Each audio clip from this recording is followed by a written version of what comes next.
Welcome everybody at the Women in Finance event. So my name is Marieke Bos. I'm a researcher and deputy director of the Swedish House of Finance, and we organized this event in collaboration with the Swedish Association for Security Markets with Urban Funered. So this is the third edition of a Women in Finance event that we organize. So the first edition was focused on females in academia, and the second one last year was focused more in a general. And today, as I said, we're going to focus a little bit more on security markets. But since all these three elements are really related to each other, we're going to discuss everything. So yeah, I'm very excited. So here at the Swedish House of Finance, we're very committed to organize these discussions to have a neutral platform where policymakers, industry, representation of the industry, and academia can discuss these issues. So yeah, I'm really looking forward to this panel. And I give the word now to Urban. Thanks, Marieke. Well, I'm Urban Funered. I'm the CEO of the Swedish Securities Markets Association. It's an association representing major banks and investment firms conducting business in the Swedish securities markets. And we are most pleased that we can arrange this webinar today together with our friends at the Swedish House of Finance. And just for your knowledge, those of you who are tuning in to this webinar, please know that this event is being recorded and will be available for later showings on the websites of the association and the Swedish House of Finance. And well, we are here today to talk about how we can do more to promote the financial services industry and the financial sector with a special focus, as Marieke said, on securities markets to talented women, and also on the way make some changes in the way we work in our industry. We will have a discussion and we will ask questions aimed at getting a better understanding for if, or rather why, the financial sector and securities markets is a great place to be, an interesting place to be and to work in for men and women. But we will also discuss whether there is a level playing field for when men and women working in these markets. And to dig into these so important questions, we have invited 5 distinguished guests to join us today. Our first speaker, who will be further introduced by Marieke in a moment, is Professor Renée Adams.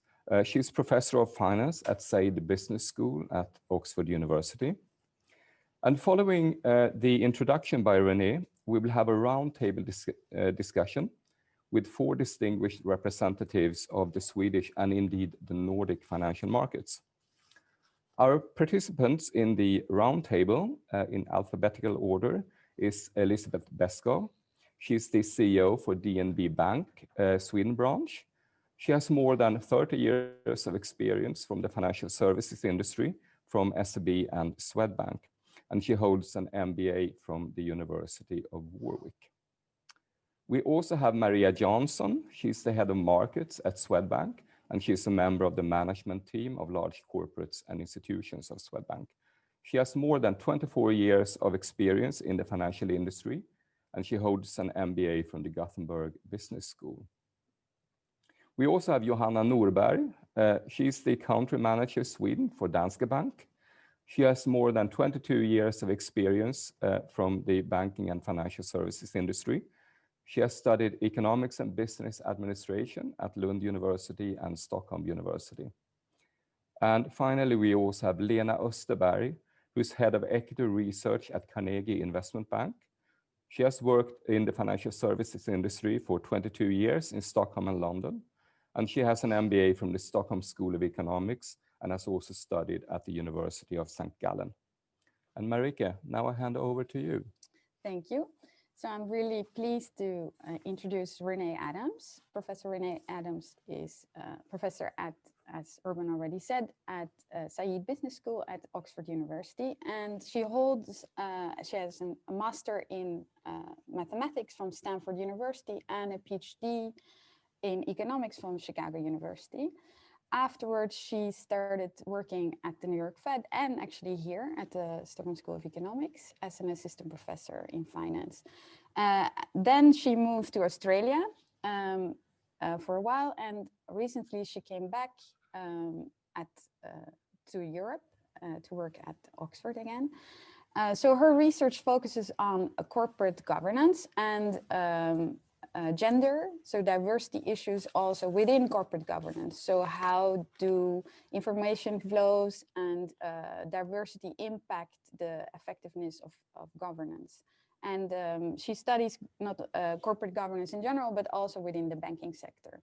So before we go to the panel, Renée will present based on research and statistics a little bit the state of affairs in, I think, more focused on the representation of diversity in boards.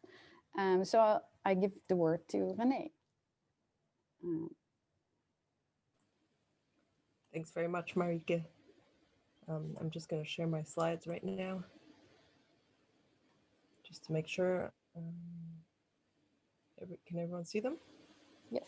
Yes. Okay. All right. So I'm really happy to be here. Thanks very much for inviting me. It's fantastic to be part of such a distinguished panel, and especially a panel that focuses on the financial sector, where I'm a finance professor. Women are very underrepresented in finance academia as well. So this is an important issue to discuss. So I was asked to give a keynote to sort of help inform the panel. And so what I'm going to do is I'm going to do a very big picture type discussion that I think will serve as a good sort of starting point for the panel. And in particular, what I'm going to focus on is the role of measurement in institutions. And what I'd like to do is really highlight, use a lot of data to highlight some very important facts. And I'm doing this because I think it's very important in this discussion to move away from storytelling, to move away from myths, and to found any discussion on evidence and facts. Okay, so I'm going to be talking about 3 important facts.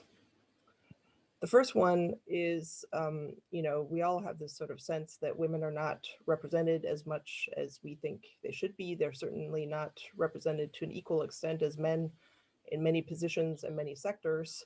I'm actually going to argue that the problem is much worse than people think it is. Okay, so if you think we have a problem, it's actually worse. The reason that this is important is a lot of times people say, well, I'm tired of this diversity discussion. Why do we have another event about women? Can't we move on? And actually, no, we can't, right? So the problem is worse. We haven't fixed it, and it's pretty urgent, and we need to do more.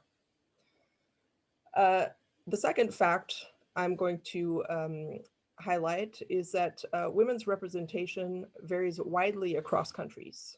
So I'm going to be talking about boards here primarily, but this is an important fact. And the reason that it's important is, as I'll talk more about later, a lot of times people say, well, women don't want to be leaders. Women are risk averse. They shy away from competition. There's lots of stories like that that you read in the media, in academia, people tell these stories. People say, well, women prefer to stay at home. Many stories like this. Well, if women's representation varies across countries, then women's preferences cannot explain this fact. Okay, so this is a really important fact that I'll get back to later. And the third fact that I'm going to be talking about is that women's board representation varies across sectors. And in particular, since we're here at a securities market event, I want to highlight that STEM fields, so science, technology, engineering, and math, and the finance sector are worse than other sectors. Okay, so this is, again, a very important fact. Why? Because it highlights that, once again, the problem can't just be the women. So women are represented in some sectors more than others. But also the problem cannot just be the firms. Okay, because you know, it's very hard to argue that some sectors systematically discriminate against women, but others don't. If we believe in competition and, you know, that markets work, you know, that markets should correct this issue. Okay, so there must be other things going on. But I'll get back to these once I actually highlight the facts. Okay, so the first fact, women's boardroom representation is lower than many people think. So what I'm going to do, I told you, I promised you some data. And so I'm going to deliver on this promise using 3 data sets. So the first is the European Union's gender balance in decision-making database. This is the database that the European Union put together that essentially informs all policymaking at the EU level on this topic. Okay. Now, what is in this data set? It's data on board diversity for the largest 50 members of the primary blue chip index in each EU country for firms that are registered in that country. Okay, so this definition is important, as I'll highlight. Now, what is board diversity? Just to make sure we're all on the same, level. So basically what you do is you say, you look at a firm, you say, how many directors sit on the board and how many of those directors are female? Okay, so you take that fraction, that's board diversity at the firm level. If you're now looking at the country level, you simply average over the number of companies that you have in your sample.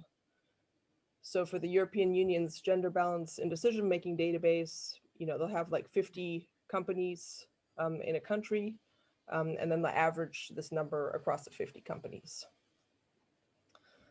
The second data set that I'm going to be talking about is a data set by Catalyst. So Catalyst is a very important diversity consulting company based in the US. A lot of their research informs policymaking. And so I'm going to use their data, which is board diversity for US Fortune 500. At some point they switched to S&P 500. So it's basically 500 large companies in the US. Okay, so those are 2 data sets that have been used in the policy debate and quite extensively that people refer to a lot. Now I'm going to use my own data. And the data that I'm using comes from Boardex, which is a, started out as a recruiting, or I guess it's still used as a recruiting tool. So Boardex is a sort of networking and recruiting data provider. So I'm using Boardex data on unregulated firms from 2001 to 2016. And the interesting thing about Boardex, in contrast to these other data sets, is the coverage is quite extensive. Okay, so so we only look at, we basically have more than 70% of market cap covered for all the countries that we look at. Okay, so now what I'm going to do here is I'm just plotting, I'm going to look at the EU database first. So hopefully you can see my cursor. So here we have 16 EU countries. And what I'm plotting here is board diversity so averaged across these 16 EU countries. So basically, like I said, you take the fraction of women on the board for the companies. You have a bunch of companies in the sample, you average it across all the companies. And the line up here is the data from the EU database. Okay, so what do we observe for this line? Well, you know, it starts pretty low, right? So this is 10% on the axis here. So it starts pretty low, but you know, there's a trend upward and it's increasing. So it starts around 10%, it goes up to 25%. Good news, right? So women's representation was low, but it's increasing, you know, should be a good thing, problem solved, right? Now, this red line here is the diversity that I calculate using my Boardex data. Okay, so you see it's also increasing, so that's good news, right? But there's a gap between the two. Okay, There's a gap between the two, and you know, it's not quite so evident. Maybe you can see it a bit, but the gap is widening in more recent years. Okay, and so how big is this gap? Well, it's about 5% over here, a little bit less in the earlier years. But actually, you know, this 5% gap exhibits a lot of variation across countries. So I'll highlight this issue on the next slide. So here what I did is I took the EU data for the UK alone. Okay, so here is board diversity in the UK according to the European Union gender balance and decision-making database. And here is board diversity in the UK according to the BoardX data. Now you see this gap is quite significant, right? So this is about 10%. 10% in diversity terms is an enormous number, right? 10% difference is like incredible. Okay, and then again, you see this pattern where the gap is widening over time. Okay, here I'm gonna turn to the US. You know, I told you pretty much every single policy document in this space cites Catalyst. Okay, so it's important to look at Catalyst numbers. So here are the numbers from Catalyst. This is board diversity in the US using the Catalyst data. Here are our numbers. Okay, so again, how big is this gap? It's about, what, again, about 10%, right? So here's 20%, here's slightly, so maybe 8% for generous. Okay. 8% in diversity terms is a huge number. Okay, so what is the point here? Clearly, you know, you can take different data sets and you get different sort of a different view of what exactly is going on in terms of women's representation. Now, of course, the obvious question is what explains this, right? How can you get two different data sets and get such a striking difference?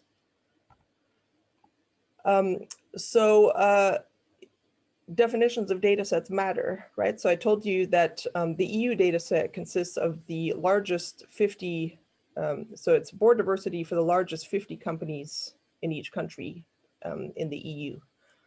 Okay, so so on the right here, so I reproduced the diversity plot that I had before. On the right here, what I have is simply a plot of the number of companies that are used to calculate diversity.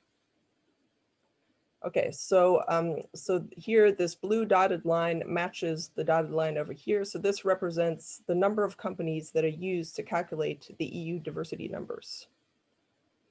Okay, so basically, you see here, it's about 500, right? So when it started, it's about 500. And then here, you know, they basically have the same number of companies every year, right? It's at most 50 for each country, right? Some countries have fewer. So we're looking at basically diversity calculated over less than or fewer than 500 companies. Okay. Now this number here is calculated using a sample with this number of companies. Okay, so you see in around 2016, we have over 3,000 companies. Okay, so if you take a bigger sample, you get a different number. In particular, if you take a larger sample, you get a different number. And why does taking a larger sample matter? Taking a larger sample matters because as soon as your sample gets bigger, you start looking at the smaller firms. Okay, so the EU calculates numbers for very large firms. As soon as you start looking at the smaller firms, the picture looks very different. Let me show the same pattern for the UK. So here we have the diversity number calculated using this number of firms. Right? So this looks very close to 0. Why? Because it's at most 50 firms for the UK. Okay, now this red line is calculated using this number of firms. So we have over, you know, 1,000 companies that we're looking at, clearly we're looking at the large firms, but also the small firms. As soon as you start incorporating the small firms, you get a much lower number. Okay, so board representation is much worse outside of the large firms. And here we have the US. So here's Catalyst diversity. Here's the number of firms that are used for Catalyst. Here's our diversity. Here's the number of firms. You see here, it's almost 5,000 firms that we're looking at. So again, the more firms you look at, the more you push this line down. Okay, so what is the point? The point is that we're looking at a very small part of the picture. So when we measure only what's happening at the large firms, we're missing what happens at a large part of the economy at many small firms. And so when I said in the beginning, the problem is much worse than people think it is actually much worse than people think it is. We're only measuring what's happening at the large firms. We're missing a large part of what's going on in the economy. Okay, so second fact that I want to highlight is that women's representation varies widely across countries. So here what I did is, again, I'm plotting the fraction of women on boards, and now I've broken it down by different countries. So same, I'm using the same BoardX data set as before. And I basically divided it into Commonwealth countries. There's some groups in Europe, so Northern Europe, Southern Europe. Well, here's Northern Europe. And here, down here, since we're in Sweden, virtually in Sweden, here's Sweden. Right here. Okay. And so what do you see here? Well, you see there's sort of, I think there's several interesting trends or observations. So first you see that countries aren't jumping around. So like the US is sort of, this is the US. And this, for example, is Australia, where I used to live. And it's not like one year the US is more than Australia, the next year they're not. So the US is systematically above Australia. Okay, so that means there's sort of there's something specific to these two countries that causes representation in the US to be consistently higher than in Australia. France is systematically above Belgium, Netherlands, Germany, right? Italy is systematically above Portugal. Okay, so there's variation in the positioning of the countries, and that positioning sort of is systematic. So that's important to note. Now, I said that, the representation varies widely. One thing I want to point out here is these three graphs are plotted on the same scale. Okay, so this is all the same scale. Now this graph here is plotted on a different scale. Why is that? Is because here the Nordic countries are outliers. And I couldn't fit it on the same plot because otherwise it would have looked ridiculous. Okay, and just to highlight this point, what I do is I take all the countries that are at the top. So here the US has the most representation. Here France has the most representation. Spain has the most representation in this graph, and here Norway has the most representation. And now I plot them on the same graph. And so now you really see that, what the scale does here. Norway is a complete outlier, and all the other countries, even though I said they looked different, they do look different, but they're all sort of quite bunched together, right? Okay, so why is variation across countries important? Well, because it suggests that there's obviously country level factors that are important for explaining women's representation, right? And these stories about like, oh, women are risk averse, like, there's no evidence that women's risk aversion changes systematically across countries. There's no evidence that, women's bargaining ability or aversion to competition changes systematically across countries. Okay, so so it must be a country level factor that is important for explaining women's representation. Now, which country level factor could be important? So in some work I did with a co-author, we said, well, let's think simple, right? In particular, let's think about the pipeline. And so we said, well, maybe one thing that matters is women's labor force participation, right? So if you have more women working in a country, maybe then you also have more women on boards. Sort of makes sense, right? So we look at that, and what we do is we say, I showed you that, there's this issue around which set of companies you look at in terms of measuring women's representation, right? And so one problem that this sort of points to is that the size distribution of companies in a country will be very important for understanding women's representation. And so sometimes looking at the firm level is not so useful. So sometimes it's better to look at the country level. In particular, what you might reasonably ask, instead of saying, well, how many firms have women on their boards, which is, one way of looking at diversity. Another way of looking at it is to say, well, here's a set of people who serve as directors in a country. How many of those people are female? Okay, and this is a useful measure because we know that people can sit on multiple boards, right? And diversity at the country level is not very high if there's basically one woman sitting on all boards, and lots of firms have a woman, but it's only the same woman, right? So if you look at the country level, if you say how many of the directors, so unique individuals who serve as directors, how many of those are female, then that sort of avoids the double counting issue. Okay, so so I'm going to show you a country, the relationship between labor force participation and diversity as measured by this proxy. What's the representation of women among unique individuals serving as directors?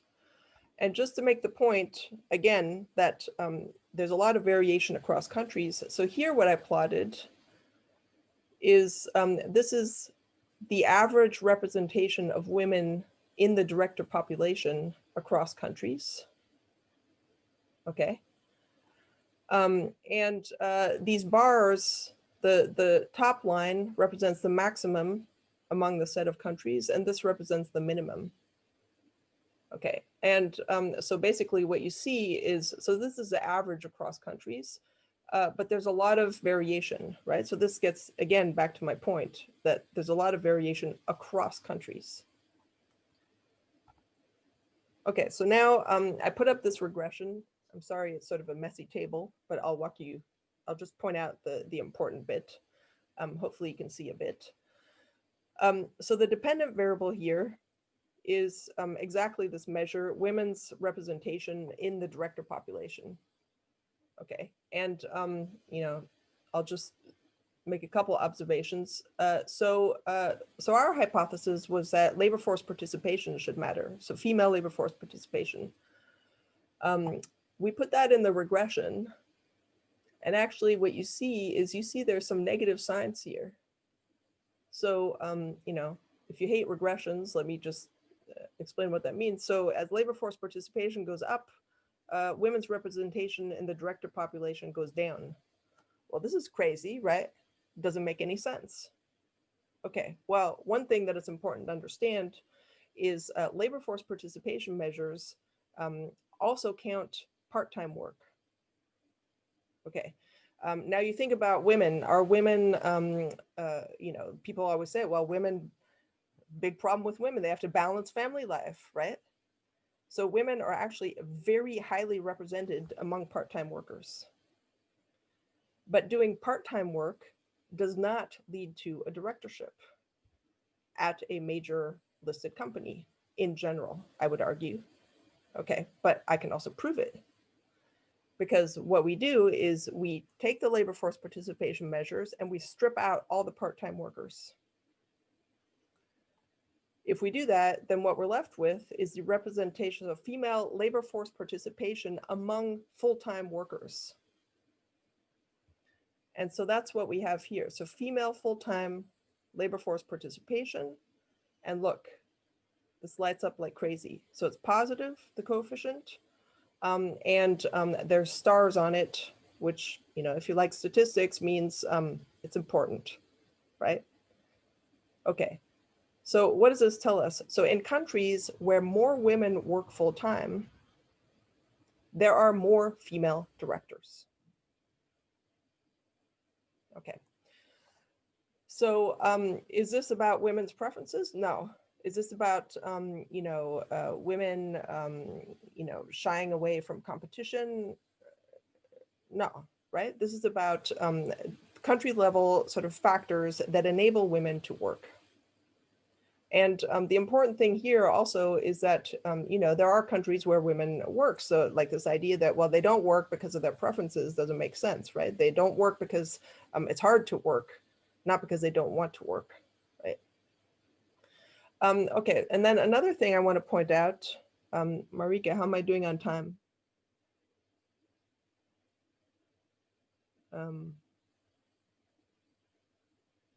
You have like 5 to 10 more minutes. Yeah. Okay. All right. Another thing I want to point out is there's a bunch of other stuff in this table that I didn't highlight or didn't walk you through. Okay. So just one important thing. So here's an indicator for whether a country has a board gender diversity quota. So what do you see? Of course, this is positively related to women's representation in the director pool, right? So if a country has a quota, there are more women who serve on boards. Okay. Other things, so here are other policy measures. They don't seem to matter. Here's basically a measure of GDP. You don't see any stars here. Here's the fraction of women in higher education. There's not much going on here. Here's a little bit of stuff related to culture, not much going on here. So you look at all of these things, and really you would say the only two things that matter here are whether or not you have a quota and whether or not women work full-time. Okay. Okay, so I'll get back to that a little bit. So now, since I'm running out of time, my third fact. So women's representation varies across sectors. And there, I'm just going to show you something very simple. So here I have a plot with board diversity plotted for firms, and now I've divided the sample into firms in the STEM and finance sectors. So STEM, science, technology, engineering and mathematics, and finance also. So, finance, unfortunately, is not usually counted as a STEM field, but it should be because it's very math intensive, right? So STEM is categorized as math intensive fields, essentially. Finance is a math intensive field. So anything related to economics and finance should be counted as STEM, but for some reason, they're not always included. But finance is a STEM field because it's very math intensive. Okay, so what I've plotted here is a board diversity, average board diversity for the STEM and finance sector. And now this is across countries. And here are, for the non-STEM and finance sector, is the average board diversity. So this is excluding the US on the left, and here on the right is the same within the US. So this is board diversity for STEM and finance firms, and average board diversity for non-STEM and finance firms. And so you look at this picture, and the picture is pretty clear, right? There's a huge gap. Okay, so like, what's going on here? Well, that's a good question, right? And this is exactly why we need to have more of these types of panels. What exactly is going on here?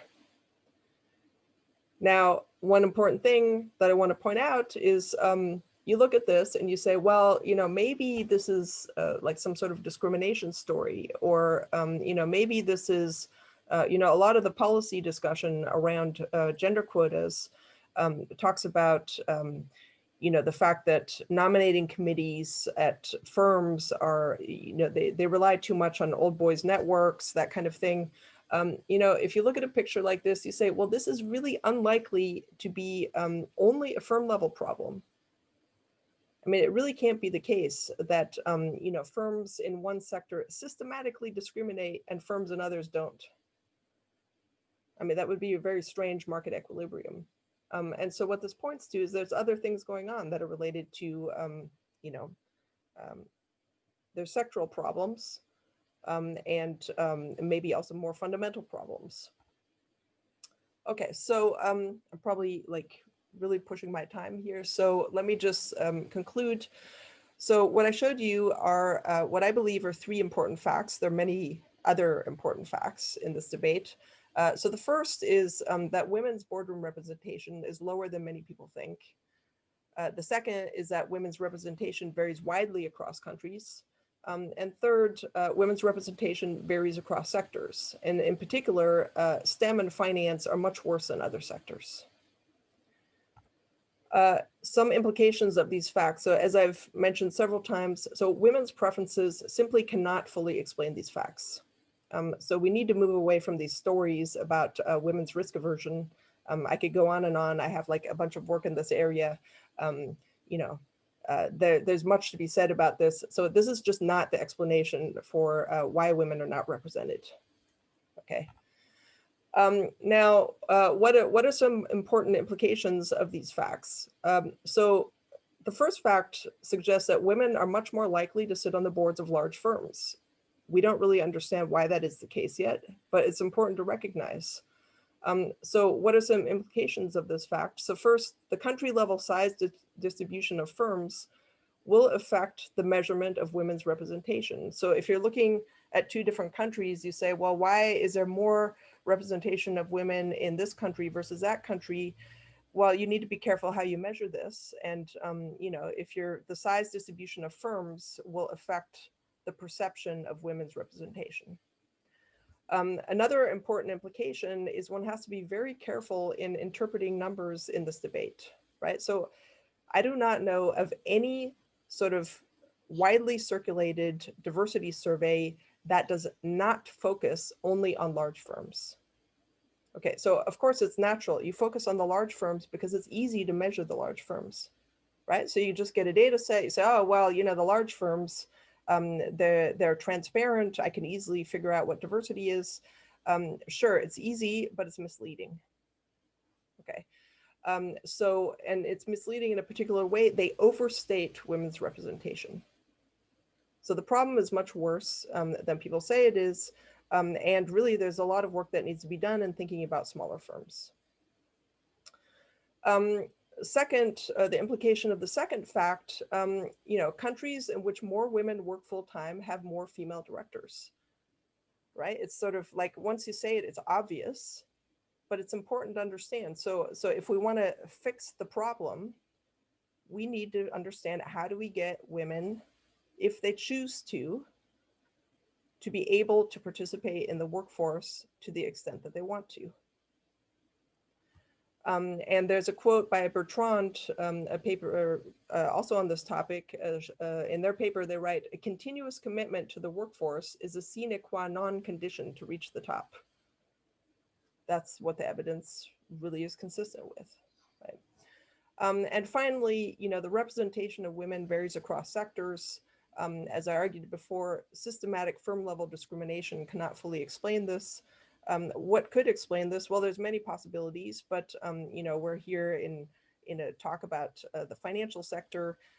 Things like the structure of work may be very important. Culture may be important, and so I leave this up to the panel to start discussing in more detail. But so I hope that this was useful to found the continuing discussion, and I look forward to hearing the rest of it. Thanks a lot. Thanks so much, Renée. Yes, thank you very much, Renée, for sharing with us your research. Really interesting. And while, as you say, it seems to be worse than we think that it is, possibly, I mean, the Nordics seems to be doing relatively well in your research. That being said, I mean, it's quite interesting that there is such a big difference also between the Nordic countries.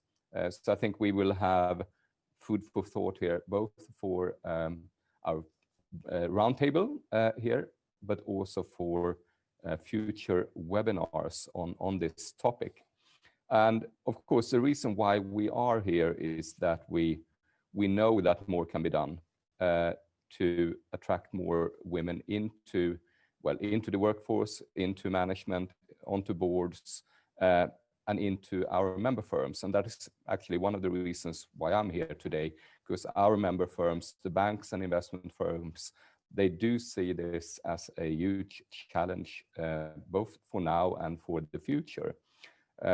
And the question we will ask ourselves then is really, what can we do more to attract more women? How can we increase the pool? And how can we make sure that women stay in the financial sector?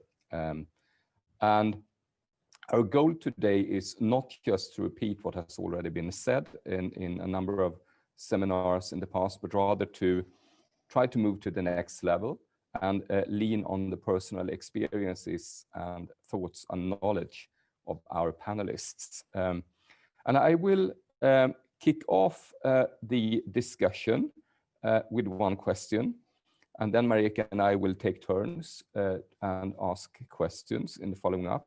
And on that note, I would like to say to you who are tuning into this webinar that it's possible to ask questions, and we have already started receiving questions. Please keep them coming. We will get them on our mobiles here. So if we are looking at our mobiles, it's not to check our emails, but rather actually to pick up questions from you. And I would like to kick off the first round here. And here I will invite, obviously, also Renée to the discussion. We have amongst our panelists more than 100 years of experience of work in the financial sector in the Nordics. And I think the four of our panelists here are really good evidence that women not only want to, but can be super leaders in the financial sectors. And because you are all in very senior positions in major Nordic banks. And as we have now heard the introduction here by Renée, may I ask the panelists about your initial thoughts on this? Do you recognize the picture she's painting here? And can you say something about the situation on the ground here? And may I then also point out for those of us, for you listening to and looking at this, being in the financial sector, if you're a man or a woman, of course, means that you can both contribute to more diversity in the sector itself. But as quite a few of the people in the financial sector also work with other companies, work with boards, etc. in other sectors, we have a huge opportunity here to influence development. So may I ask initial thoughts from the panel here about what Renée has said? Do you recognize yourself in the picture? And I think Maria, would you like to kick off here? Yes, of course. Hi, everyone. I'm Maria. I'm head of markets at Swedbank. I definitely agree with Renée. I think she's painting a quite true picture, but I also see that we have had change the last 20 plus years I've been in the market. I mean, we are seeing change, but in my opinion, the change is far too slow. So I think we need to speed it up. Things are changing, but it's going really slow. And just as an example, I mean, last year we just decided into the markets dealing room to bring in 10 young women from university at the same time. I think these are things that we need to do to speed up the process, because everybody's talking a lot. There's a lot of focus in all the banks, but we need to move faster. That's my opinion to start with. Johanna. Yes, hello. Johanna Norberg from Danske Bank. Yes, Maria, I totally agree. I think that a lot of us working in the financial industry, and especially on the security businesses, is doing exactly what you're doing at Swedbank, to really bring in directly from school to start to work with the base. Because if we don't fix the base, it will be very difficult to see women growing in the different levels in the financial industry. What I thought was very important or interesting to see, Renée, and I've seen it in other type of research is the quotas. Because I think the women participation of the workforce, I think I think everyone has seen a lot, but I think also quotas is a quite high stamina around using quotas. I think both from them that works with the diversity is that it's almost ugly to talk quotas in the financial industry, and generally in the industry it's something ugly to talk about quotas. Usually I get the answer back that if you use quotas, we will also start to hire less skillful women in the financial industry, and I'm trying to flip that around a bit, because I think that it is interesting to work with quotas, and I would like the financial industry to work to a larger extent with quotas. So I'm also interested, Renée, if you think that quotas is something that we should start to enforce in a larger extent, and also maybe through country legislation. Thank you. Did I respond to that, or?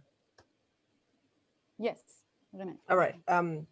Yeah, Johanna, that's an interesting topic, and I know it's very contentious. So my personal view on this is that you should use quotas to achieve, or let's see. So you have to define what your objective is, and then you figure out what is the tool to reach the objective. Okay. Now, if your objective is to increase women's representation, then a quota is clearly an effective tool to increase women's representation, right? But if your objective is to, increase shareholder value, then a quota, I would argue, is not the right tool to increase shareholder value. So, so I think one problem in this whole discussion about quotas is that people are mixing up, they're not clearly defining their objective, and people are mixing up sort of like rationales that, by the way, are based on often very flimsy research. Like the business case argument for women's representation on boards. I could do a whole nother thing on that, right? But we shouldn't have to justify women's representation on the basis of shareholder value improvements.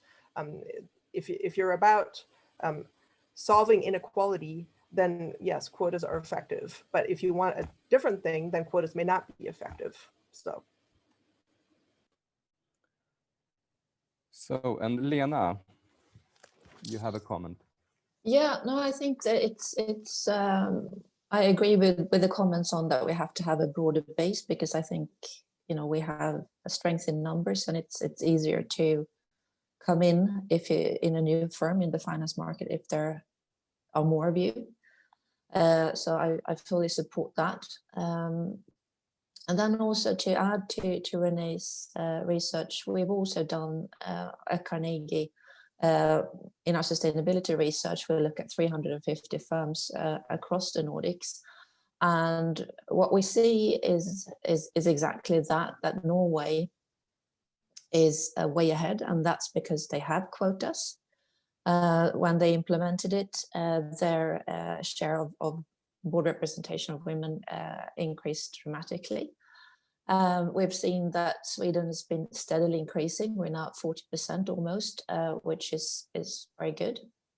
And I think one factor that you may want to add to the regression model, where we're doing poorly, is if you look at share of female CEOs, and you compare that, we are, it will look good on board level, but if you look at female CEOs, we'll look pretty poor.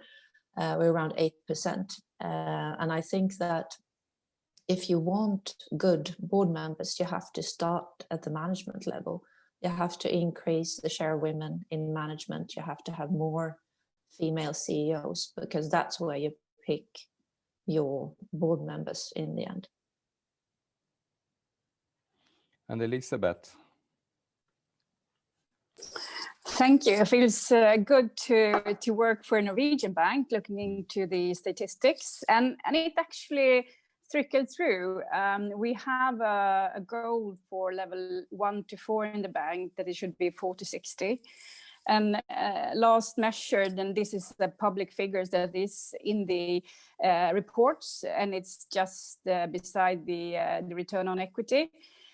We were at 39.6. So of course it does matter, and I think if you decide that you would like to push the goal of representation of male female is an important thing to measure. I measure my own team at DNB in Sweden and the other countries every quarter. And I then actually put in both not only how we actually are recruiting men, women. I also measure women in the front line, because you know, normally also see more male on the, so to say, sexy sales roles than female. And depending on what kind of business you are driving, you need to increase the share of women there as well, because you need a broader base, as stated, actually to recruit from. But I think also in this case, we need to have bold men that actually understand what it means to have more female representation, both in the boardroom, but also in the group on the group executive level going forward. So I'm not sure. I was just thinking, Renée, have you seen anything? Because normally you say if you're in a group, you need at least 3 women to push and make a change in that level of interaction. And it feels like it's always so difficult to pass the 80-20 rule when you start to recruit women. Have you come over any research where you can see that is a fact, that you need to have kind of more than 30 or maybe up to 40% of women to make a change, to make it something happen? Because I think a lot of the environment we have with both in STEM and in the financial industry is kind of, they are set up by men and they are cemented by men and how they work. And maybe not only, I don't think that they don't always suit women, and maybe there's why we actually lose the attraction for women to come and work with us. So I'll respond to Elizabeth's point, and I actually want to say something about Lena's point. Yeah, so I mean, there is research, there is a story out there that you need at least 3 women to change anything. So I'm a big believer in the power of selection. So I have a lot of work looking at female leaders. So I think female leaders, you know, because they had to overcome many barriers to reach their positions. Really, if you have 1, you can have a lot of change, right? So, so I don't think that the story, and you know, I think it's also important, you know, not to take away power from the one woman who's there, right? So, you know, so the story exists, but I don't think it's as important as people say it is. But I also do think that what you say is that the more women there are, the more that one can change, for example, the structure of work. And so, you know, I think this is really an important issue, especially in the finance sector, because the structure of work in finance is very different from the structure of work in other sectors. And I think this is one of the key things that's difficult for women. You know, I don't have a lot of work on this because this area is actually quite new looking at this topic in terms of research, but just to give you one finding that you may think is fun.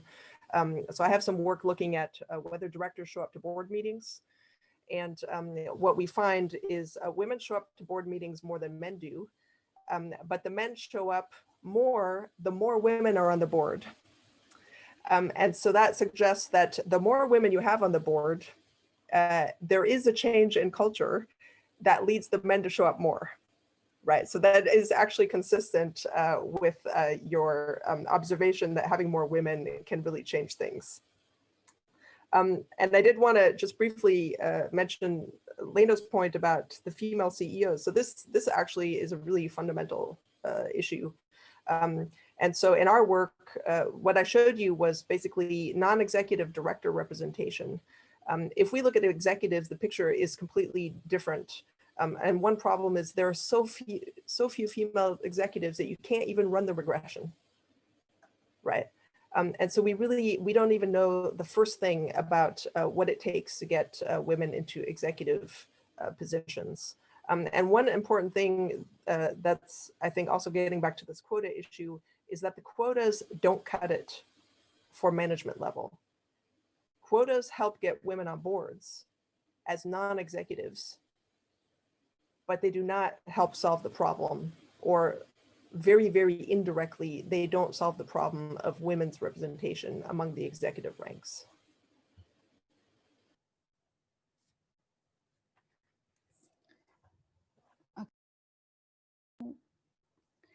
So yeah, it seems like you can actually run without us moderating, but let's, we also prepared a little bit structure in the panel. So we wanted to address, for example, a couple of the obstacles that are said to be out there. And one of the obstacles that always comes up is really, is it true that if you think about the pipeline into the financial sector, that the reason why young women don't choose to study economics or STEM fields or finance included is that if they look at the industry, they don't actually realize how fun it is or how much they could achieve within that sector.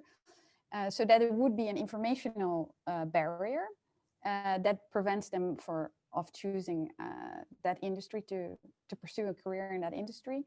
But alternatively, of course, you can have this story that is actually a deliberate choice of women, and they're actually well informed about the industry and just have other options that seem more attractive. So there are other industries, if you're well-educated women, where an industry that is more inclusive and more diverse from the get-go, and you just deliberately choose not to pursue a career in an industry that is less inclusive.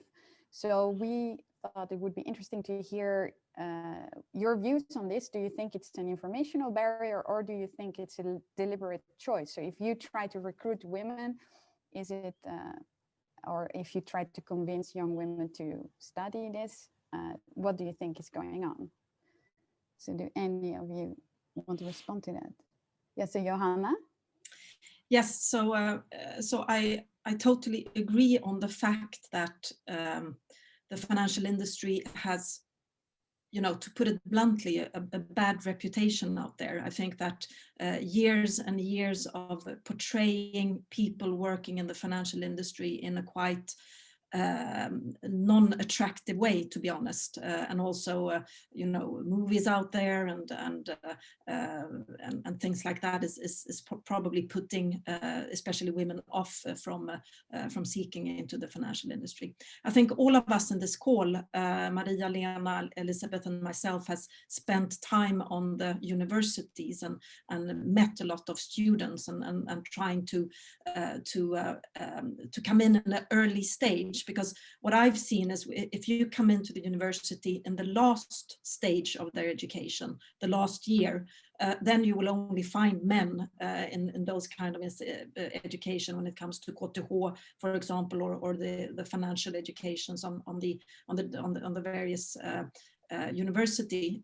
So we need to come in earlier in the university before they do their choice between the finance and sales and marketing, for example. So we need to come in early and to promote the job, because it is actually the world's best job. I can really sign on to that. I have every single Sunday in my life I'm looking forward to go to my work on Monday. So it's an extremely fun job to have, an educating job to have, and you really live in the midst of what's happening in a society. It is really the wheel of the society working in the financial industry and the banking industry.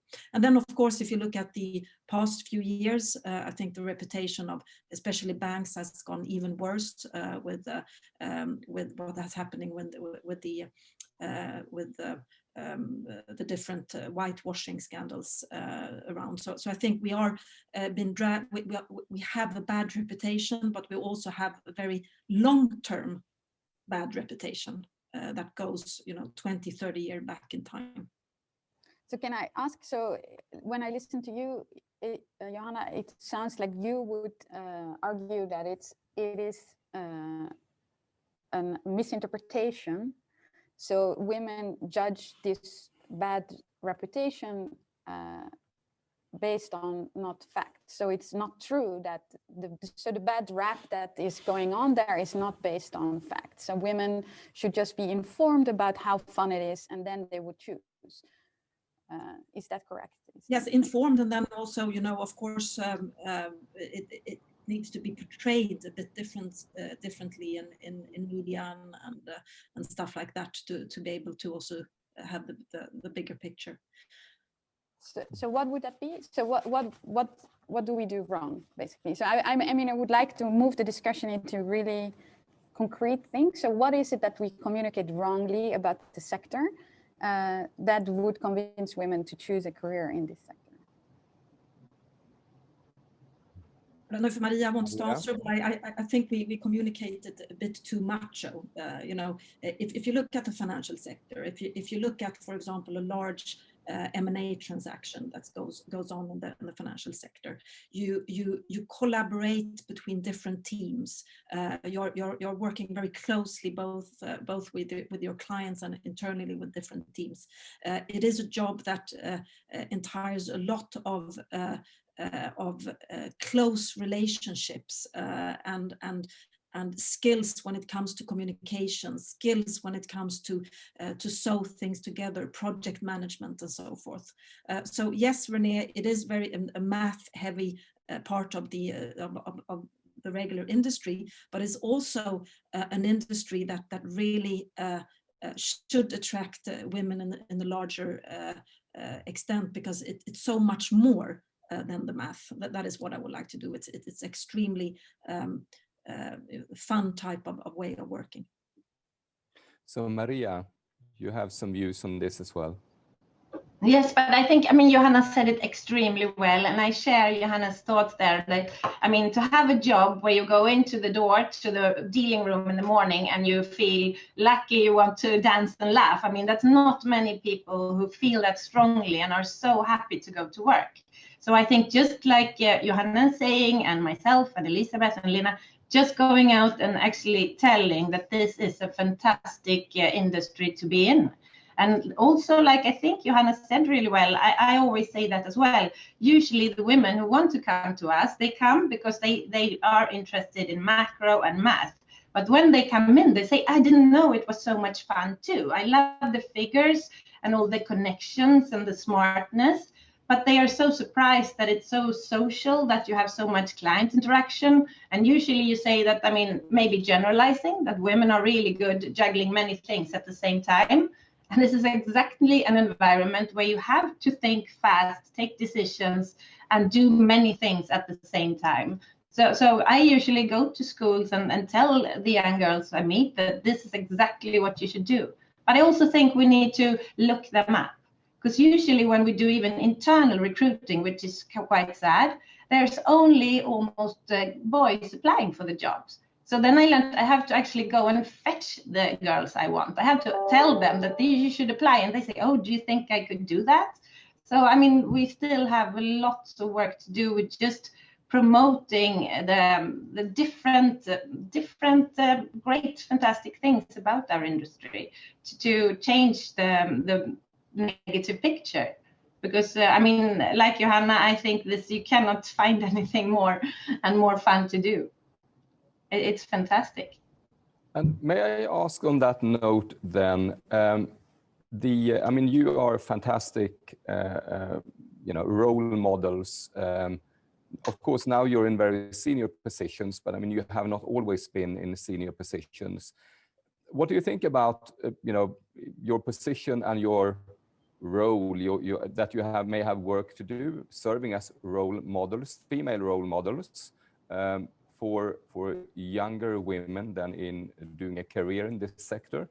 But is there also a need for male role models? Because I mean, you said here that we need some boldness possibly here, and of course this is not just a challenge or a problem for women, it's a problem for men and the banks and investment firms as well, because we do need more diversity. I mean, how do you see your own role in this? Could more be done? We will certainly in the association, this is a kickoff really for us to do more networking with younger and also more senior professionals, women in the industry. But what else can we do? Can you do more? And what role do men have in all of this? Elizabeth? I would say bold men are necessary as well. Let me give you an example of my own career and what's happened. I had a great time at SEB. I spent 24 years with SEB and thought I had the time of my life. Felt very attended to, and everything was great. I was contacted by a man, head of markets at that time at Swedbank, and he wanted to recruit me as head of the debt capital market group. And I kind of thought that he actually had bet the wrong person. So I said to him, I'm not sure you are recruiting the right person. I think that you should have someone that actually knows this business better than I do. I've read about it, but I've never worked with it because I always worked within the bank. And then he just kind of looked at me and said, it's nothing in a bank is rocket science, because it's not. We know that you have very good leadership quality, and I know that you understand risk, Elizabeth. And with this, I went home and I was, that career move I would never have been able to do within SEB. And I was thinking, if I'm not doing it, I will, I'll be always wondering what would have happened. And if I look to my career today, of course, that was the right move to take. But it was not an easy thing to step into a dealing room with all people knowing that this was not really my background. However, having and I wouldn't say a male mentor, it was much more like a male sponsor who was as interested of me to succeed as I, of course, was to also, take this team off. And looking back, it was such a interesting period of my work time, but I've never worked as much. I can underline that, and I really had to prove myself for a lot of the people in the dealing room, and I was shouted at because I wanted to do things in my way, because I thought this was something that needed to be changed. But then eventually I actually got feedback that, okay, she's not totally, wrong. But again, if I wouldn't have this man supporting me in the choices I wanted to make and was really there for me, it wouldn't have worked. So I think that is why it's important to also have bold men who would like to see a change and do not accept kind of bad behavior, or that you are not here to listen to. Yeah, this relates very much to another question I would like to ask. So if the notion that you're not able to recruit out of the complete talent pool, so if you only are destined to be able to hire within the male talent pool, so you leave money on the table, if you ask me. So if you think about the profile that you try to recruit for certain jobs, so exactly like you described, Elizabeth, so maybe it's worthwhile to think about, like, what are the core competences? So now I'm talking about mid-management level, for example. So or even the starting positions, like, so what are the core competences that you really need? And is it true that you, by definition, need to have a background in either a STEM field, or would it be possible to give a broader definition of a profile that you try to recruit? And this would then maybe also open up in the short run, because we're still facing the equilibrium where we're at, where there are less women who educate themselves within finance and STEM fields. So would that open up the possibility to hire more diversity, because you let go of this really stringent view of searching for your own clone, basically? So I was wondering if you could think about what are the really, if you strip everything down, what is really something you need to have as a competence to be able to succeed in this field? Is there Maria? Yeah. I think we actually, at least in the area where I am now in markets, and I also have development for markets under sort of my hands, we are actually moving a little bit, I would say, away from economics and finance, more into tech. I mean, tech industry, like Johanna said, KTH and Chalmers. So when we are really looking to employ now, we are more going to the technical schools than traditional economics. Of course, we will always be there as well. But if you really look what we are striving for, because the industry is changing so fast and it's so much AI and data, and so we need more talent there, and it's everybody wants this at the same time. So that is what is really hard to get your hands on. So either you want someone that really has technical skills, but also something that I think will always be valuable is people who are love to be in close of a client, who can build relationships, those things as well. And those things you can find, I think, anywhere. I think you're right on that. But you have to have an interest, a combination of people's skills and an interest in people as well as in the market. So it's the combination that is important, and you usually find that in I mean, economic schools. Lena, you also have... Yeah, no, I think I would like to, I mean, just as Maria, we also look at the engineering schools. I think in Sweden, it's been historically focused to the top business schools. But if you look at the UK where I used to work before, you would focus on the best schools there, which was not necessarily the business schools. So there you would have peers who had studied politics, history, and linguistics. So I think what we do recruit from in Sweden is the best business and engineering schools. So I don't think that we sort of narrow it down on just business and administration, because then we would have a too small pool. Today we have, I would say, the people who work extra as students for us, most of them come from engineering backgrounds today. There is a lot of people there with a huge passion for stocks and the stock market. So that's where we tend to recruit from the people who we have working part-time. And there I would say today it's much more from the engineering schools and from the business schools.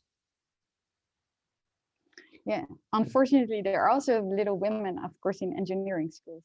But yeah, so I think it's interesting. Yes.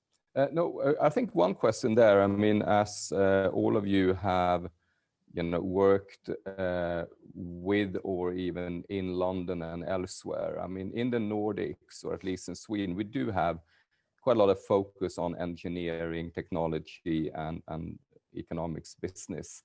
And while, for example, in the UK, I mean, I once had a manager in London who studied zoology at Cambridge. So, I mean, it's more about going to the right schools, getting good education.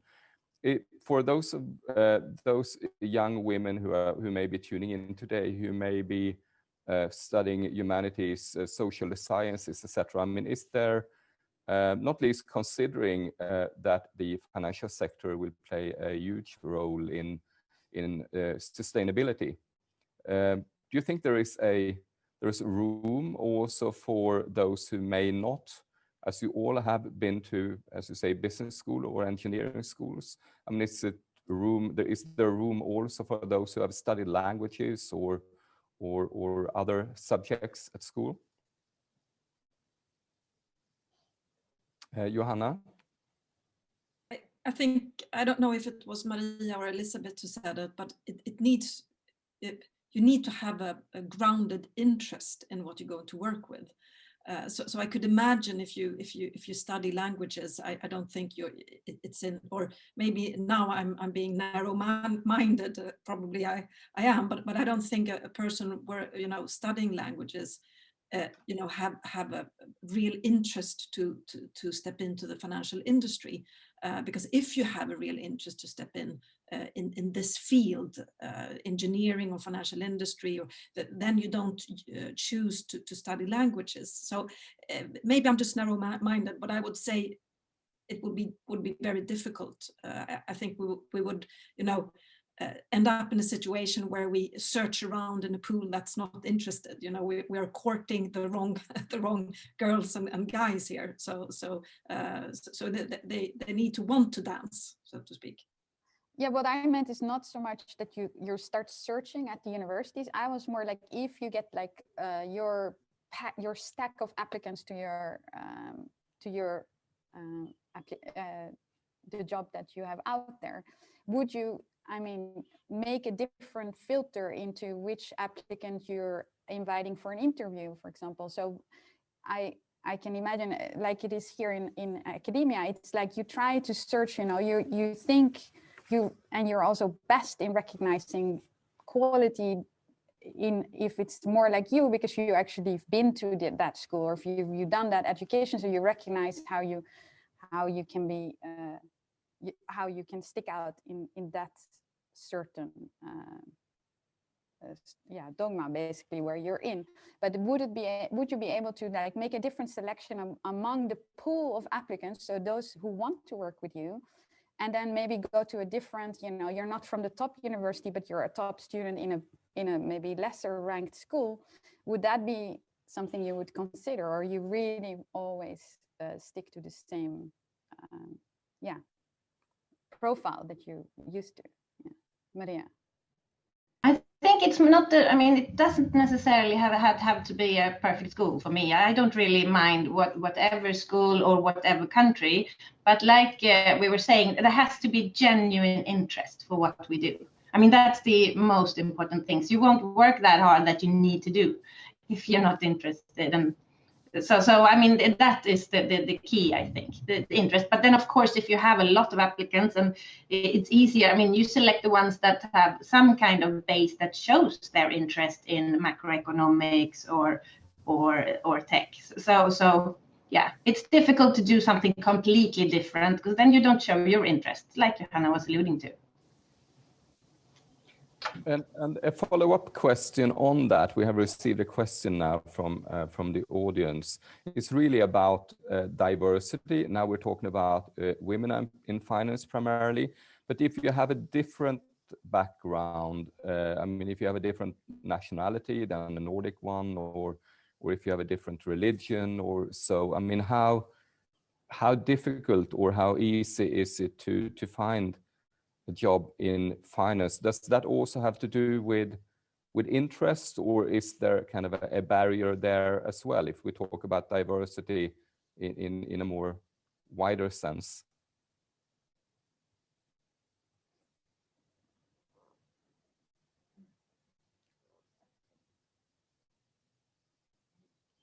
Johanna? I think that when we discuss these issues internally at Danske Bank, we don't only focus on diversity when it comes to women and men, but we also look at our diversity when it comes to background and different nationalities and so forth. So we are trying to work in a broad sense, so to speak, to find the diversity. But I've also seen some research, and maybe Renée can step in here, that if you manage to get more diverse teams when it comes to gender diversity, usually it also means that one of the effects of that is that you also get a more diverse team when it comes to background, nationality, religion, and so forth. But I don't know if Renée has any evidence for that, but I've heard it somewhere. But of course, we are working on it on a broader sense. But I think that when it comes to the gender diversity, it is somewhat also easier to follow, because you also have a GDPR aspect here. You can't really have the statistics in the same way on gender statistics, so it's easier to follow.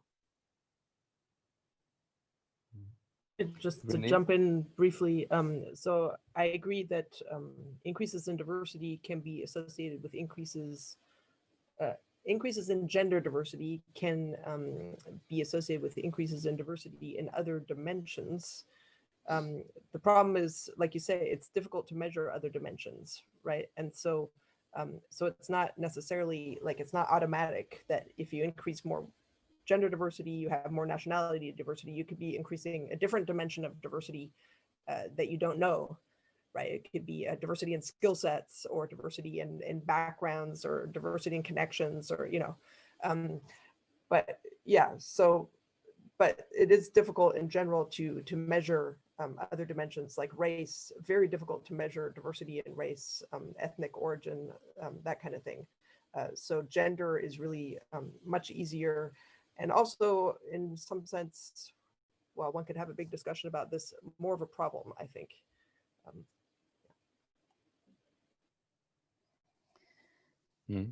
And a question there when it comes to kind of the increase in the in the number of women, even though it's slow, does that have to do also with kind of a generational shift, so that older white men are replaced by younger women, or is there a shift also, in generations, so that actually middle-aged men are replaced by middle-aged women, or so, both on boards and in management? Renée, is there do you have any statistics kind of on that? Not off the top of my head, but it is true that we observe, so I'm working on some research right now where we observe that, basically as the men retire, they're being replaced with women. But the problem is the inference is a bit tricky, because there are more women in the pool that firms can choose from. So it's not necessarily clear if this represents sort of like a change in mindset, or it's simply like a broader talent pool that firms are just sort of necessarily tapping into. In terms of, and it should also be pointed out, so directors on average are, not super young, right? So they're like in their 60s on average, roughly, right? And so I don't think looking at the board really tells a lot about looking lower down in the executive ranks. So I think that would be an interesting thing to look at, whether, women are, mid-career women are replacing mid-career men. I don't know, but maybe the others can chip in. I think it's an interesting question. Perhaps there, Lena, as I know that you've done lots of research on hundreds of companies listed in the Nordics. Do you see any trends there when it comes to kind of board composition and also senior management composition? Well, we see that it's trending in the right direction, as we also saw Renée's charts, and we also see that we are in the top, the absolute top globally by a wide margin. The share of female executives is also increasing, which is reassuring, but not at the same rate. I think what the difference is that on a board level, we actually had the fund management industry get very much involved and pressure the companies to increase the share of women on the boards. I think the next step for them to work on would be also to increase the share on the executive level. And as I mentioned before, if you look at the share of female CEOs, it's terrible. And also, as Renée said, we've also tried to do studies on this to see if it impacts performance of the company. You can't do it because there are too few. So I think for the owners of listed stock, I think this would be the next step, the next thing to look into and try to address. But of course, I think one question, or rather several questions we have received now, is that as we can see from research then, that in order to get to the very top, I mean, first of all, you have to be interested in the sector, and you will have to be promoted. And of course, well, it's a must really that you work full time, and possibly even more than full time. But of course, if we now manage, if we're successful in attracting more women into financial markets, Elizabeth, I mean, you mentioned how you had a senior male colleague kind of promoting you and sponsoring you. And we can also see that quite a few of the women who actually start working in finance leave after a few years for different reasons, and they quite often go to fantastic jobs outside of the sector. I mean, what can we do really to make sure that these women, stay on after these, initial 4 or 5, 6 years? I mean, so that that you have more of a pool to draw from when you're looking for senior managers. What can we do better there? Maria. First, Urban, I just wanted to comment also on your last question, where I actually do think the generations are changing. I mean, I had a male boss 20 years ago who actually made a first page on Dagens Industri just because he was home with his children for 6 months. So, now luckily I see the young men here. They are at home exactly in the same month as the women, and I think that is changing, that the men are actually changing. They are taking part, and that was not the case when I started in the market. So I think that is really positive, because that helps both men and women to actually, be more equal in that sense. So I think that's something very positive, that we see the young men changing. But then again, on the other topic, how do we keep talent? I think it's a culture question. And it comes from the top and down. I think we need our CEOs and boards to focus on a culture where women and men want to work. And then it trickles down from the top. I have managers who support me when I really drive this question. And I think that is super important, that you build a culture that it can be really competitive, tough, but it has to be nice. And it goes for men and women. You have to treat each other with respect, and you have to take out the examples where this doesn't work. You have to be really harsh and make a statement that this is not okay here. And I also think that dealing room cultures, we always speak it so hard, and I think that has been a tremendous change. I dare to say we don't have any major issues now in the dealing room at my bank at all. I mean, it's I would be really shocked and surprised. And we usually go and ask. Once in a while, I have a lunch meeting with the young women we bring in and ask them, what do you see? What do you feel? Because also you get a bit, what do you say? You've been here for so long, so sometimes you don't even see things anymore. So you have to ask the new generation what they think. Lena. Yeah, I fully agree with that. I think there has been a change in culture, but I also think there's much more that we can do. Because if you look at the financial industry, it's a lot of competition for the talent pool that we have. Everybody's trying to poach the best from each other. And, the jobs are fairly similar at the different firms. So people leave for money. And then it's really costly if you have a high personnel turnover and you have to buy back people. I think to get the culture right, that's what really, really makes a difference. That's what makes people thrive and stay in your organization. And that also keeps, you know, your recruitment costs down and makes the team work. I think that's where the industry has gone wrong in the past and still is not very good. You have to look after the talent you have, and especially the female talent, because once you start to lose the ones you have, it's a very negative signal internally that you can't keep them, but also they leave because they're unhappy. And then that would be a signal externally that you're not very good with your culture and taking care of your female employees. So I really, really think that rather than just looking outside, what can we do? What can we recruit? How can we bring in more people? You have to start to look inside. How do we take care of the ones and promote the ones we have? Yes, something that came up in the last year's event, which I thought was really interesting, is that similar to quotas, you can of course give middle management key performance indicators that are related to diversity. So the two that were suggested was, one would be, of course, the obvious one is that you make it a certain share. You have to maintain a certain share of diversity in your team. But another one would be the turnover rate. So you are going to actually be held accountable about a certain turnover rate. Do you think these are ways to, because to change a culture might take a while.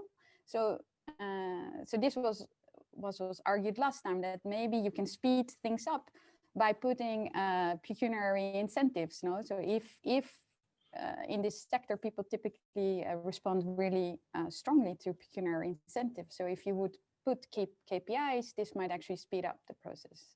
Do you think this is a good idea? Elizabeth?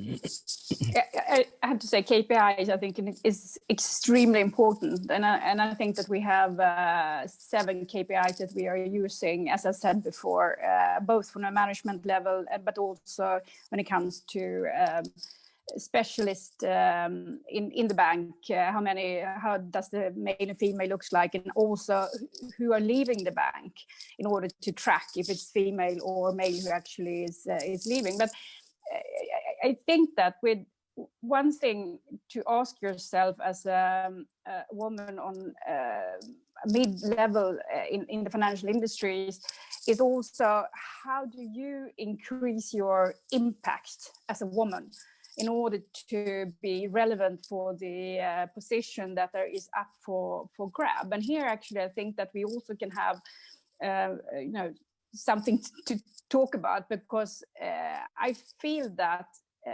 men are in general not as good to give constructive feedback to women as they are to men. I had a very clear example with a young girl within the equity area that really felt like she discovered actually that she was paid less than the male who had started at the same time as her. And she came up to me and said that she would like to report this because she really felt that we couldn't handle things like this. And then I started to ask if she had received any feedback on her work. And she said, that yes, my boss spent a lot of time with me, and he spends more time with me. So that would be a good thing. While talking to the boss later on, the reason why he spent so much time on her was that he felt that she needed more of his attention than the other male colleague did. But he couldn't really, he didn't, so to say what was wrong, what she needed to improve. So she felt kind of, positive followed up with him, and not really getting the right feedback that she should have been getting in this case. And it was really good, and I think it was an eye-opener for the main boss as well, because he was but I was just trying to help her. Yes, I said, but you need to speak out. What couldn't she perform around? Because I feel it's so many times that I have women in my room, and not only with DNB, in my previous employers as well, that feel that they're not seen, they're not attended to. They want so much more, and they don't feel that they have applied for many senior positions and they never get them. And I think one thing is start to ask for constructive feedback, because I also think that you as a woman can change in order to really get your impact through. And I think also in that respect, it's important to also highlight the mid-level segment of female executives, because they are the future, and those are the ones that we're going to build from going forward. So Elizabeth, just to follow up, so you say KPIs are important and you already have them in place. So do you find that it actually works? So if you hold middle management accountable for a turnover of women, that the turnover of women goes down? Yes, if I look into the number of females now, DNB is not a large bank in Sweden, but if I look into the number of women that we have recruited over the last 2 years, it has actually increased with 45%. So of course, when you start to measure, things happen, and I think that is the most important thing. And I started very slowly just to follow up, not just put up the KPIs to follow. How does it look like? How the organization, the level of manager, the level of specialist. We have an inclusion index that we follow in the bank also. And with this focus I've been having on these targets, the inclusion index has increased. And I also actually use this crisis to discuss this a lot, because I think that, culture is the only thing that can't be copied. As Lena said, it doesn't really change if you work with Swedbank, Danske Bank, Carnegie, or DNB or SEB. It's the same type of work, and the only thing we do is to pay up. So I think that going forward, culture will be extremely important to recruit the women of the industry. A question there, because it seems like what you're touching on here is really about kind of basic communication between men and women, that we may not always understand each other or may not, speak the same language. Is it so that behind, what Renée has said here, that, in the Nordics, we're doing fairly well compared to many other countries, but of course, we're not doing perfectly well. Is it so that we're trying to hide behind these numbers? And is there a need actually to go back to the basic at times, to have a discussion both with men and women about how we communicate, because there may be misunderstandings involved in all of this? Do we need to do more work on that even? Renée? So I just wanted to briefly say one thing that I think is really difficult in this topic is that people are very sensitive, and it's very difficult to have sort of a frank discussion. But I think this is actually a shame, because I think, if one could just air everyone's opinions on this and have a frank discussion without people thinking, oh, I'm discriminating or whatever, if you don't have a frank conversation, you can't progress. And people are sort of like tiptoeing around the topic because, they think, oh, the other person is going to think I'm a bad person or whatever, and then I'm going to insult the woman or whatever. This thing about bringing men to the table, it's partly about being able to actually talk about these things, but it's very incredibly difficult to do. So we see that in academia, and academics can't talk about this frankly, but I think that's actually one of the stumbling blocks. So. Maria? Yeah, I think you need to talk about it a lot, and you can do it non-dramatically. I think Me Too was very good for the finance industry. After that, we had a whole year of workshops through the whole bank, and we did it as a game. So we put up many statements said by men or women, and we made a game. Who are in Is this offensive? Is it not? And just the discussion that sparked everywhere, in every room, especially here in the dealing room. And it was fantastic because very, very often people are not aware of what they say or what they do. They don't mean any harm, especially men when they say something, but they never thought about what does it really mean, or how can someone feel if I say this, or so it was such a big eye-opener. And I think you need to do it constantly, because you tend to forget and you fall in your old habits and have this typical language, and then but you need to remind yourself, and doing it as a game, it really sparked interesting discussions. And I mean, laugh when I think about it, because even also me being a woman, I realized, oh my God, do I really say these things? You're not aware. You get blind. So we need to do it constantly and get challenged, so we change. Yeah, Johanna. Yes, to your question, Urban, about, should we go back to the basics and KPIs and stuff like that? I think that generally we are very bad in giving feedback, and that's not a gender thing, or of course it's a gender thing also, because I think it's even more difficult to give feedback between different genders. But I think a good feedback culture in an organization is extremely important. And just as Maria, we have been working on the feedback culture quite a lot, and also practicing on giving feedback and on giving both bad, I don't want to say the word bad, but good and bad feedback in a constructive way. I think that is crucial for any person's development in the working space.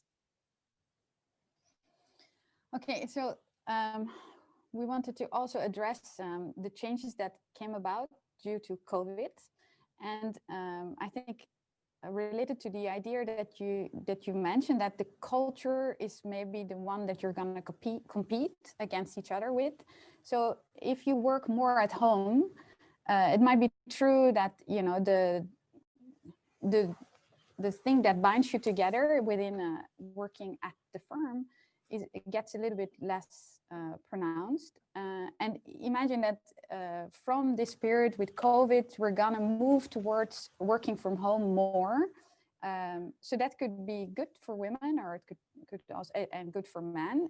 I just wanted you to ask you your reflections about this. Is it has this experience been positive for women and for men, and how do you think this period will influence the future within the finance industry?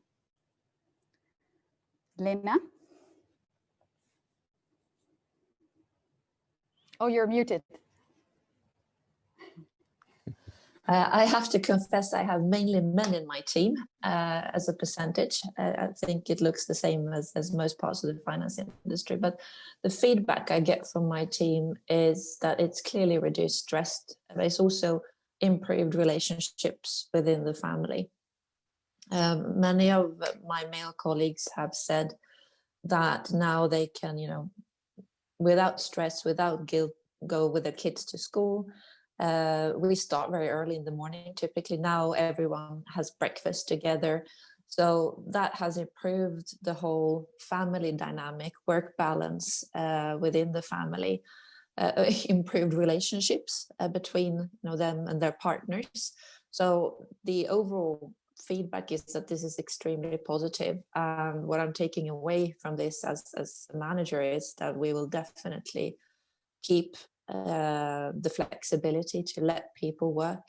They say on average people want to work from home 2 days a week.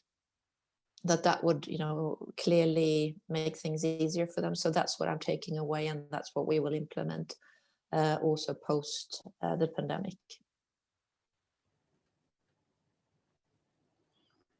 So, and Elizabeth, how do you look at this? I mean, also being a kind of a pan-Nordic bank with offices in several countries, etc. How do you manage? Yeah, I have to say, just for my own, for myself, I think this has been extremely positive. I've managed to be so much more at home, and I do not have small kids. Of course, that also have helped to really be effective.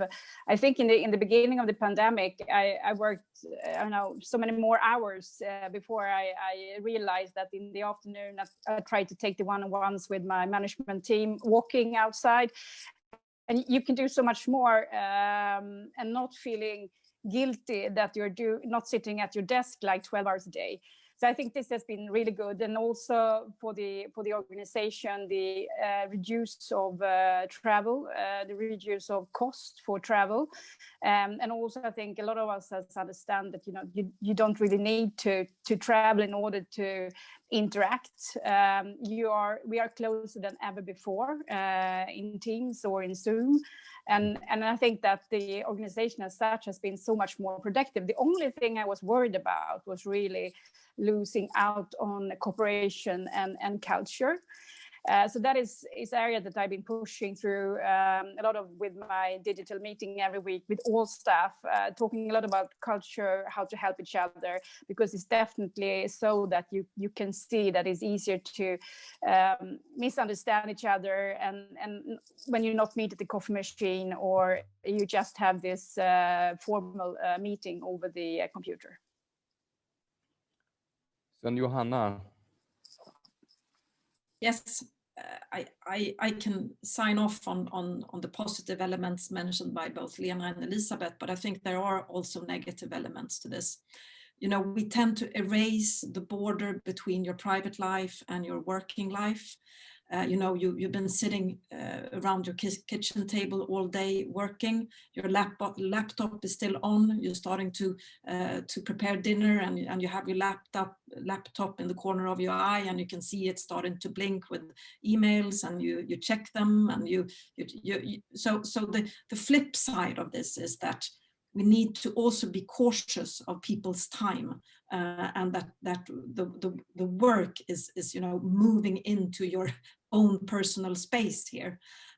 So I think that when the pandemic is over and we go and getting back to a more normal situation, I think all of us can say that of course we will start to work to a larger extent from home, and I think that 1 to 2 days a week or even more is probably the new normal.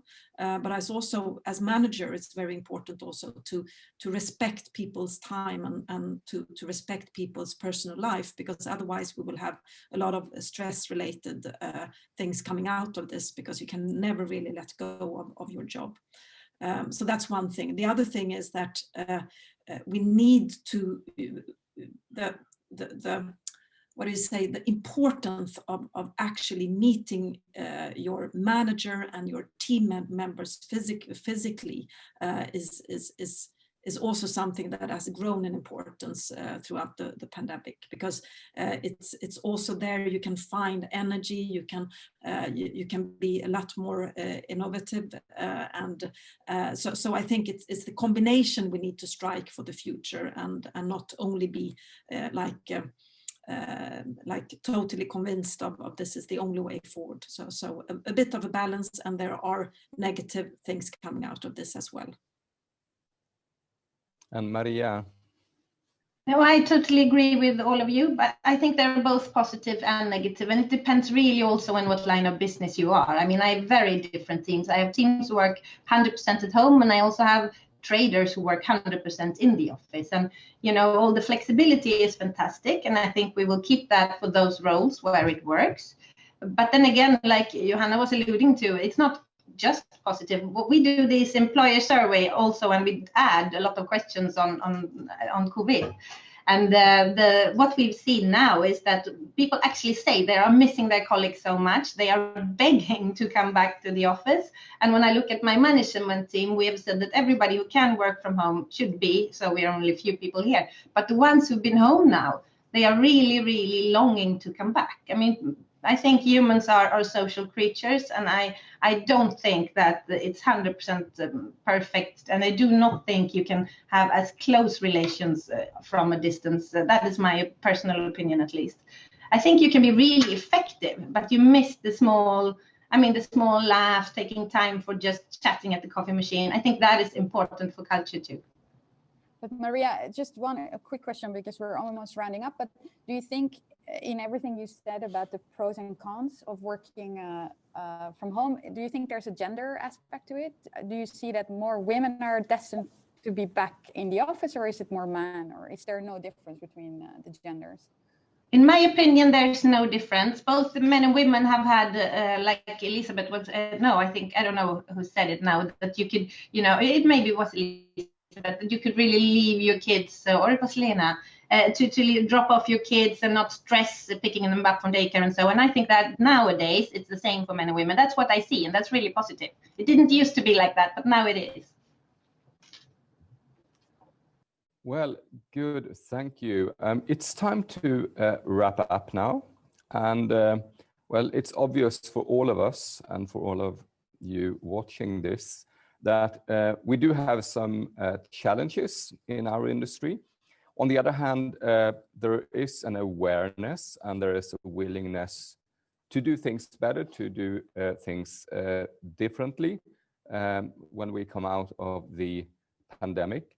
And I think also the panelists today have shown to all of us that as a woman, you can definitely make it to the very, very top of the financial services industry. And we have indeed over the years seen a number of female chief executives of both banks and investment firms in the Nordics. So as we are about to close this webinar, may I just ask each of you panelists here, we have lots of women and men tuning into this webinar. What would be your short elevator pitch if you're a young student today in upper secondary school or at university? I mean, why would you as a woman or as a man go and work in the financial sector today or when you graduate? Should we start with Elizabeth? Thank you. I would say that if you are interested in building relationship, and if you are interested in people, the finance industry is absolutely the best place to be, because you both interact with your colleagues and you have a lot of amazing customers that you can make happy. So a lot about human interaction and human relationship. But also, I think, and sometimes it's like kicking in open doors. If you are interested in money, the financial industry is also, looking very good when it comes to your own economics. And I think there is something that we also need to be better to educate women into actually have an interest in their own financial status. Mm-hmm. Maria, what would you say? Well, I want to start with, who many people, very few of my friends have a job where you smile so large every morning when you enter the room where you work. It's amazing to work with the kind of people and the kind of markets we work.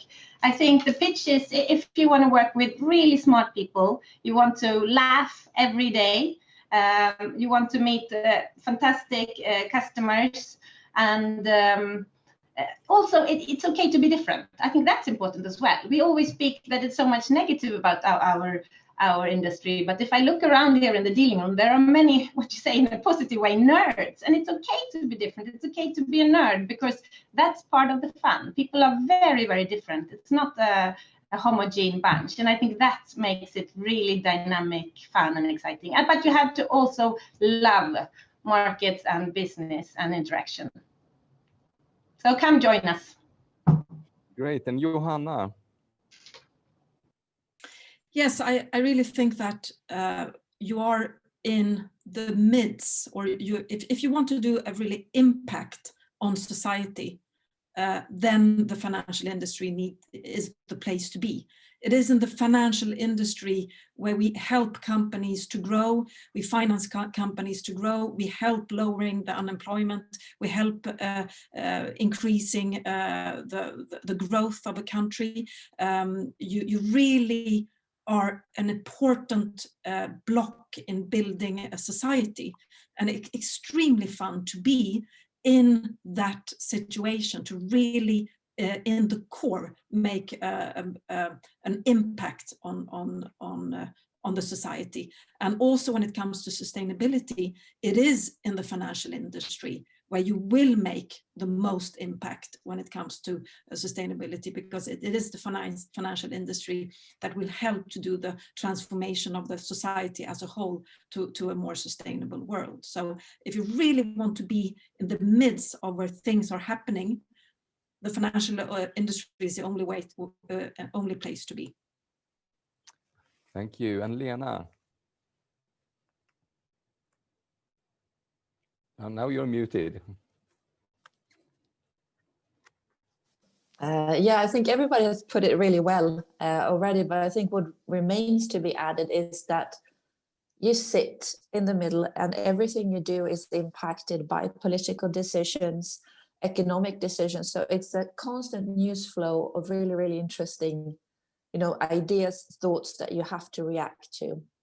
So every day you learn new things. I've never, went away from work not knowing something different, learning something more, growing as a person. And I think that also on top of it is really important. You work in cross disciplines in very many different teams, very many different competencies. So you meet different types of people. You're very close to CEOs of companies, get into their business models, understand how they do and what they do, what they need. So I think to learn and grow as a person and develop, I think it's an unbeatable place to be. Okay, maybe Renée, can you do a lobby for our academics?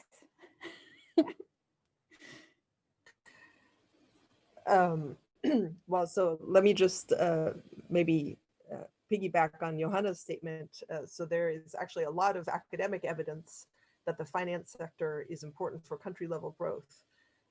So, it is an area of high impact and high value for society, despite its negative reputation.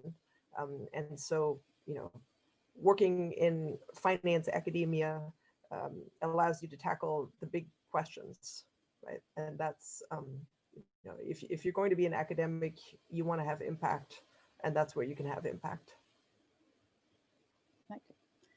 Beautiful last words. So. Well, thank you so much to all of you. It's been really interesting. And well, we have lots of food for thought here, lots of topics we can continue to discuss, and actually also, a number of more practical things I can see that we can do in the industry. And we will make sure that we get to work on trying to make the industry, the finance sector, more interesting to women, because it is, and to promote it and to work with what we have. Marike? Yeah, I just wanted to end by saying that this event will be published on our website, so you can look back at the recordings, and all things related to the topic women in finance are also gathered at our website, so you can have a look. Yeah, and then we're looking forward to our next event, which will be around December next year, I think. Thank you very much. Thank you to all our panelists, and thank you for listening and watching this webinar. Thank you. Thanks.